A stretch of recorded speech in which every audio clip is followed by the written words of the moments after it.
Yo, what's up mga padi? May bagong video naman tayo. Customer natin ngayon is Meosol I 1 to 5. Ang problema nito mga padi is nag-loss compression. Nag-loss compression yung unit mga padi. Kasi sa itong pisa na to, naka-loss compression, may biyak ang kanyang barbula mga padi. Pero ito mga padi, nabiyak ito kasi sa kanyang spark plug. Kasi ano to, matawag natin itong mechanic error. Kasi ito mga padi, inano nila na oversize ang kanyang spark plug. Tapos yung kinabit nilang spark plug mga padi is yung mataas na spark plug, yung pang 125 na XRM or TMX.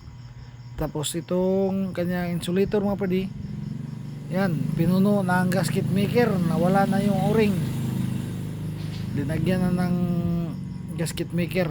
Yan mga padi, tingnan nyo, punong puno ng gasket maker. Kaya tanggalin natin yan, gasket maker na yan mga padi. Tapos lagyan natin ng o-ring para goods na tong motor. Tapos ito mga padi, nakabit ko na yung kanyang barbula. Ito yung kanyang bolt, hindi pa rin yung isang bolt mga padi is 8mm, yung isa 10mm. Tapos itong sa stud bolt mga padi, yung dalawa yan, hindi na yan yung original nya, linagyan na lang nila ng ibang nut kasi para nawala siguro mga padi. Pero wala namang problema to mga padi.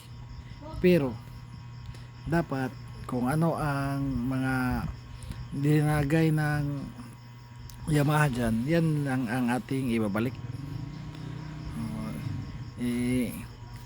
I-segregate natin ng maayos yung kanang mga bolt mga padi para hindi ma-misplace.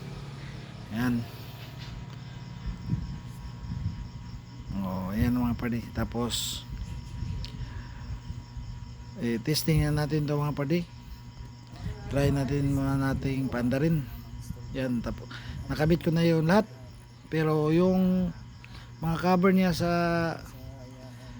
black at head mga padi, nakalimutan ko. Pero mamaya na natin ikabit yan. Paandarin muna natin kung goals na ba itong unit. Tapos yung kanyang throttle cable, hindi ko pa rin nakabit. Yan, testing muna natin mga padi. Na weak na. Let's go.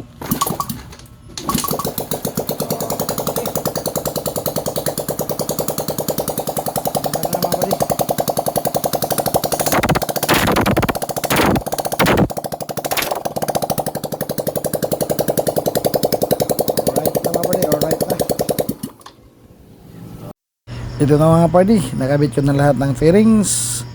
Goods na to, pwede na natin itong ipakuha sa may-ari. Salamat sa panonood mga padi. Salamat.